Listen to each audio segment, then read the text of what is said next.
വീട് പണി പൂർത്തിയായ കുറച്ചുനാൾ കഴിയുമ്പോൾ വീടുകളെയും വീട്ടുടമകളെയും അലട്ടുന്ന വലിയൊരു തലവേദനയാണ് കെട്ടിടങ്ങൾക്കുണ്ടാകുന്ന ചോർച്ച. ഇതെങ്ങനെ പരിഹരിക്കാം? ഇതേക്കുറിച്ച് ഇന്ന് നമ്മളോട് സംസാരിക്കുന്നത് leak proofing expert Shri Jayachandran നായരാണ്. നമസ്കാരം. രണ്ട് തരത്തിൽ റൂഫിംഗ് ചെയ്യാറുണ്ടല്ലോ, ഫ്ലാറ്റ് ആയിട്ടും അതുപോലെ സ്ലോപ്പ് ആയിട്ടും. ഇതിൽ ഏത് തരം റൂഫിംഗിനാണ് കൂടുതലായിട്ടും ലീക്കേജ് കാണുന്നത്? കൂടുതലായിട്ടും ഇപ്പോൾ സ്ലോപ്പ് റൂഫിലാണ് ഏറ്റവും കൂടുതൽ ലീക്കേജ് കാണുന്നത്. ഫ്ലാറ്റ് റൂഫിലും ലീക്കേജ് ഇല്ല എന്നല്ല, പക്ഷെ ഫ്ലാറ്റ് റൂഫിൽ നമുക്ക് കുറച്ച് സൗകര്യങ്ങൾ കിട്ടുന്നുണ്ട്. അതായത് നന്നായി വൈബ്രേറ്റർ കോൺക്രീറ്റ് ചെയ്യുന്ന സമയത്ത് വർക്ക് ചെയ്യിക്കാൻ സാധിക്കുന്നുണ്ട്. പക്ഷെ സ്ലോപ്പ് റൂഫിൽ നമുക്ക് ആ പറയുന്ന അത്ര സൗകര്യങ്ങൾ കിട്ടാറില്ല. റീഇൻഫോഴ്സ്മെന്റിന്റെ കഞ്ചഷൻ ഭയങ്കരമായിട്ട് കൂടും ഈ സ്ലോപ്പ് റൂഫിൽ. അതുപോലെ തന്നെ റിഡ്ജസ്, അതുപോലെ എഡ്ജസ് ഒക്കെ വരുന്ന സ്ഥലങ്ങളിൽ. അപ്പോൾ അങ്ങനെയുള്ള സ്ഥലങ്ങളിൽ ഈ കോൺക്രീറ്റിങ് കൂടുതൽ വെള്ളവും ചേർക്കാൻ പറ്റില്ല. അപ്പോൾ അങ്ങനെയുള്ള സിറ്റുവേഷനിൽ കുറേയധികം ഗ്യാപ്പുകളും ഹോൾസും എല്ലാം സ്ലോപ്പ് റൂഫിലാണ് ഏറ്റവും കൂടുതൽ കാണുന്നത്. അതാണ് ഇതിന്റെയൊക്കെ ഒരു കാരണമെന്നാണ് തോന്നുന്നത്. സ്ലോപ്പ് റൂഫിൽ പൊതുവെ പാത്തികൾ അതുപോലെ കോടികൾ ഒക്കെ വരുന്നുണ്ട്. അപ്പോൾ ഈ ഭാഗങ്ങളിൽ വരുന്ന ലീക്കേജുകൾ എങ്ങനെ ഓവർകം ചെയ്തിട്ട്? രണ്ട് കാര്യമാണ്. പണിയുന്ന സമയത്ത് നമുക്ക് നല്ല രീതിയിൽ പ്ലാസ്റ്റിസൈസർ ഉപയോഗിച്ച് ചെയ്യുമ്പോൾ കുറച്ചൊക്കെ ശമനം കിട്ടും. അഥവാ ഓൾറെഡി ലീക്കേജ് ഓൾറെഡി ഉള്ള സ്ഥലങ്ങളിലാണെങ്കിൽ നമുക്ക് ഏറ്റവും ചെയ്യാവുന്ന കാര്യം ഡ്രിഡ്ജസിലും അതുപോലെ തന്നെ സ്ലോപ്പ് ഏരിയകളിലുമെല്ലാം നമുക്ക് ഓരോ നോസിൽ ഡ്രിൽ ചെയ്ത് പിടിപ്പിച്ച് അതിലേക്ക് സിമന്റ് സ്ലറി ഇഞ്ചക്ട് ചെയ്യുന്ന ഒരു മെത്തേഡുണ്ട്. ഇഞ്ചക്ഷൻ ഗ്രൗട്ട് എന്ന് പറയും. അങ്ങനെ ഇഞ്ചക്ട് ചെയ്ത് അതിന്റെ ഉള്ളിലേക്ക് നമുക്ക് ഈ സിമന്റ് സ്ലറി ഉള്ളിലേക്ക് കടത്തിവിടുക എന്നുള്ളതാണ്. അങ്ങനെ ആ ഹോൾസ് എല്ലാം നമ്മൾ അടയ്ക്കാൻ പറ്റും. ഫ്ലാറ്റ് റൂഫിനോട് ചേർന്ന് അല്ലെങ്കിൽ പുതിയ ഒരു ഭാഗം എക്സ്റ്റെൻഡ് ചെയ്തെടുക്കുമ്പോൾ ആ ഒരു പോർഷനിൽ സ്വാഭാവികമായിട്ടും ലീക്കേജ് വരുന്നതായി കാണാറുണ്ട്. ഇതെങ്ങനെ നമുക്ക് റെക്ടിഫൈ ചെയ്യാൻ പറ്റും? കോൺക്രീറ്റിന്റെ സ്വഭാവം അനുസരിച്ച് ഒരു പ്രാവശ്യം സെറ്റായി ക്യൂറായിട്ടുള്ള കോൺക്രീറ്റിനോട് വേറെ ഒരു പീസ് നമുക്ക് ഒരിക്കലും യോജിപ്പിക്കാൻ പറ്റില്ല എന്നുള്ളതാണ് സത്യം. നമ്മുടെ കാലാവസ്ഥയ്ക്ക് അനുസരിച്ച് ചൂടും വെയിലും വരുമ്പോൾ അല്ലെങ്കിൽ തണുപ്പും വരുന്ന സമയത്ത് ഈ ബിൽഡിങ്ങിന്റെ ഒരു എക്സ്പാൻഷനും കോൺട്രാക്ഷനും നടക്കും.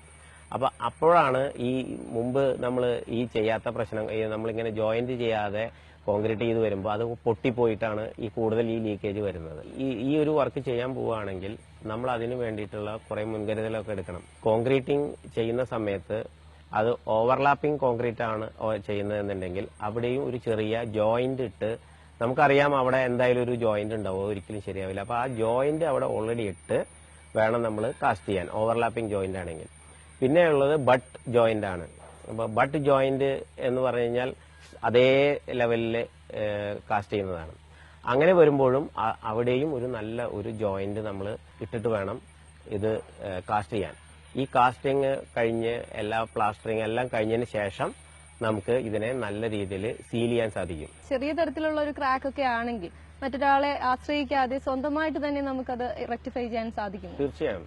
ഈ ക്രാക്ക് നമുക്ക് എങ്ങനെ ചെയ്യാന്ന് വെച്ച് കഴിഞ്ഞാൽ നമുക്ക് ഇന്ന് ആംഗിൾ ഗ്രൈൻഡർ ഉണ്ട്. ഈ ഒരു മെഷീനൊക്കെ നമുക്ക് വാടകയ്ക്ക് കിട്ടുന്നുണ്ട്. കൂടിയാൽ ഒരു 100-150 രൂപ കൊടുത്താൽ വാടകയ്ക്ക് കിട്ടുന്നത്. അത് വെച്ച് നമുക്ക് ഈ ക്രാക്ക് നമുക്ക് ത്രൂ ആൻഡ് ത്രൂ ക്രാക്കാണെങ്കിൽ അത് കട്ട് ചെയ്യാൻ പറ്റും മുകളിലൂടെ. അത് വെച്ച് കട്ട് ചെയ്ത് അതിനെ ഡെവലപ്പ് ചെയ്തതിന് ശേഷം വൃത്തിയാക്കി നമുക്ക് പോളിയുറത്തേൻ സീലന്റൊക്കെ നമുക്കിന്ന് മാർക്കറ്റിൽ വളരെയധികം അവൈലബിൾ ആണ്. ഇത് വെച്ച് നമുക്ക് തന്നെ ഉപയോഗിച്ച് ഫില്ല് ചെയ്ത് ചെയ്യാവുന്ന ഒരു കാര്യമുള്ളൂ. സാധാരണയായി ഭിത്തികളിൽ ഈർപ്പം തങ്ങി നിൽക്കുന്നതായി കാണാറുണ്ട്. ഇതിനായിട്ട് ഉള്ള കാരണങ്ങൾ എന്തെല്ലാം? ഭിത്തികളിൽ വരുന്ന ഈർപ്പം 2-3 കാരണങ്ങൾ കൊണ്ടുണ്ടാവാം. ഒന്ന്, ഞാൻ നേരത്തെ പറഞ്ഞ പോലെ പുറത്തുള്ള പ്ലാസ്റ്ററിലുള്ള ക്രാക്കുകൾ. രണ്ടാമതായിട്ട് ഈ പാരപ്പറ്റിലെല്ലാം വെള്ളം കെട്ടി നിൽക്കുകയും വല്ല ഇലകളൊക്കെ വീണ് വെള്ളം കെട്ടി നിന്ന് ആ വെള്ളം വാളിലേക്ക് പെർക്കുലേറ്റ് ചെയ്യുന്ന ഒരു പ്രോബ്ലത്തിലൂടെ ലീക്കേജ് ഉണ്ടാവാം. പിന്നെ വരുന്നത് കൂടുതൽ ഭിത്തികളിൽ കാണുന്നത് ബാത്റൂമിൽ നിന്ന് വരുന്ന ലീക്കേജ് ചുമരിലൂടെ കാണുന്നതാണ്. അല്ലെങ്കിൽ നമുക്ക് ബാത്റൂമിലേക്ക് പോകുന്ന പൈപ്പ് ലൈനിൽ ലീക്കേജ് ഉണ്ടെങ്കിൽ പോലും അതും ചുമരിലേക്ക് പെർക്കുലേറ്റ് ചെയ്ത് നമുക്ക് ഇത് കാണാം. ഇതാണ് കാരണങ്ങൾ. അപ്പൊ ഇത് ശരിയാക്കാനുള്ള വഴി എന്താണെന്ന് ചോദിച്ചാൽ പാരപ്പറ്റ് വാള് ഇലകളൊന്നും വീഴാതെ നമ്മൾ ശ്രമിക്കുക. അതുപോലെ തന്നെ ആ പാരപ്പറ്റ് വാളും നമ്മുടെ സ്ലാബും തമ്മിലുള്ള ഒരു ചെറിയ ജോയിന്റ് ഉണ്ടാവാൻ ചാൻസ് ഉണ്ട്. ആ ജോയിന്റ് വളരെ നന്നായി പാക്ക് ചെയ്തതിന് ശേഷം വല്ല വാട്ടർ പ്രൂഫ് കോട്ടിങ്ങോ അടിച്ചു കഴിഞ്ഞാൽ ഈ പ്രശ്നം നമുക്ക് സോൾവ് ചെയ്യാൻ സാധിക്കും. മുകളിലത്തെ നിലയിൽ ബാത്റൂം ഉണ്ടെങ്കിൽ താഴെയുള്ള ഭിത്തികളിലേക്ക് ഈർപ്പം ഇറങ്ങാനുള്ള സാധ്യത ഏറെയാണ്. ഇത് എന്തുകൊണ്ടാണ്? ഇതെങ്ങനെ പരിഹരിക്കാം? കെട്ടിടം പണിയുമ്പോൾ ബാത്റൂമുകൾ നന്നായി വാട്ടർ പ്രൂഫ് ചെയ്യേണ്ടത് അത്യാവശ്യമാണ്.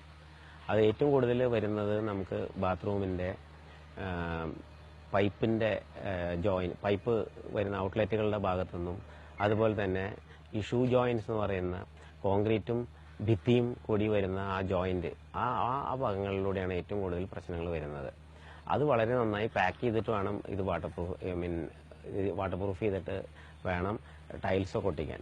പക്ഷെ ഇപ്പോഴും വേറൊരു പ്രശ്നം നമ്മൾ കാണുന്നത്, ഈ ടൈൽസ് ഒട്ടിക്കുമ്പോൾ ജോയിന്റ് വളരെ തീരെ ഇല്ലാതെ ആയിരിക്കും ഒട്ടിക്കുന്നത് ടൈൽസ്. പ്രശ്നം എന്ന് വെച്ച് കഴിഞ്ഞാൽ ഈ ജോയിന്റ് ഫില്ല് ചെയ്യുന്ന മെറ്റീരിയൽ വേഗം ഇളകി പോവുകയും പിന്നെ ഈ ജോയിന്റിന്റെ ഇടയിലുള്ള വെള്ളം താഴത്തേക്ക് പോവുകയും ചെയ്യുന്നുണ്ട്.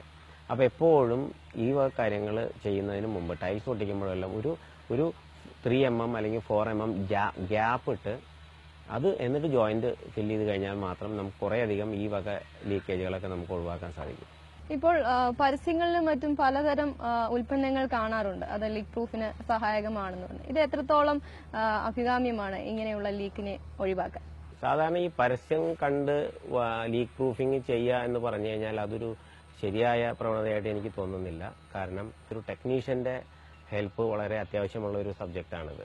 ഈ എല്ലാവർക്കും എല്ലാ പ്രൊഡക്റ്റും എല്ലാ സ്ഥലത്തും വർക്ക് ചെയ്തോളണമെന്നില്ല. ഒരു ക്രാക്ക് ആണെങ്കിൽ ഈ പരസ്യം കാണിക്കുന്നത് ഒരു പെയിന്റ് പോലെ പ്രൊഡക്റ്റ് ആയിരിക്കും.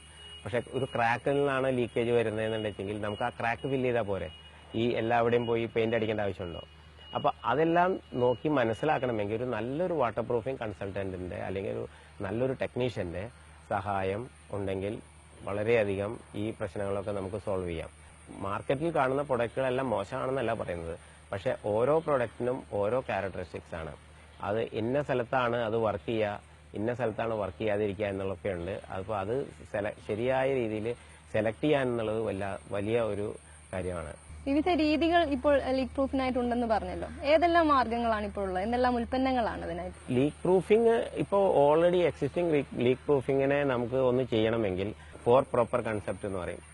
പ്രോപ്പർ ഡയഗ്നോസിസ് എന്ന് പറഞ്ഞു കഴിഞ്ഞാൽ പ്രോപ്പറായി എന്താണ് രോഗം എന്ന് കണ്ടുപിടിക്കുക. അത് കണ്ടെത്തിയതിന് ശേഷം വരുന്ന അടുത്ത പ്രോപ്പറാണ് പ്രോപ്പർ സെലക്ഷൻ ഓഫ് പ്രോഡക്റ്റ്. ഈ പ്രോപ്പർ സെലക്ഷൻ ഓഫ് പ്രോഡക്ട്സിൽ നമുക്ക് ഓരോ രോഗത്തിനനുസരിച്ചുള്ള മരുന്ന് ഉപയോഗിക്കുന്നത് പോലെ വളരെ വലിയ ശ്രേണിയിലുള്ള പ്രൊഡക്റ്റുകൾ ഇന്ന് അവൈലബിൾ ആണ്. മൂന്നാമത്തെ പ്രോപ്പർ എന്ന് പറഞ്ഞാൽ പ്രോപ്പർ സർഫസ് പ്രിപ്പറേഷൻ. ഒരു പ്രോഡക്റ്റ് നന്നായി വർക്ക് ചെയ്യണമെങ്കിൽ ആ സർഫസ് നന്നായി പ്രിപ്പയർ ചെയ്ത് ക്ലീൻ ആക്കിയിട്ട് വേണം നമുക്ക് ചെയ്യാൻ. അതേപോലെ തന്നെ ഇമ്പോർട്ടന്റ് ആയിട്ടുള്ള അടുത്ത കാര്യമാണ് പ്രോപ്പർ അപ്ലിക്കേഷൻ. ഇതെല്ലാം ചെയ്തു കഴിഞ്ഞ് ഈ നമ്മുടെ വർക്കേഴ്സ് ഇത് ശരിയായ രീതിയിൽ മിക്സിംഗ് ചെയ്യുന്നുണ്ടോ, ശരിയായ രീതിയിൽ അപ്ലൈ ചെയ്യുന്നുണ്ടോ? ചില പ്രൊഡക്റ്റുകൾ നനവുള്ള സ്ഥലത്ത് ഉപയോഗിക്കാൻ പാടില്ല എന്ന് പറയുന്ന സ്ഥലങ്ങളിലായിരിക്കും.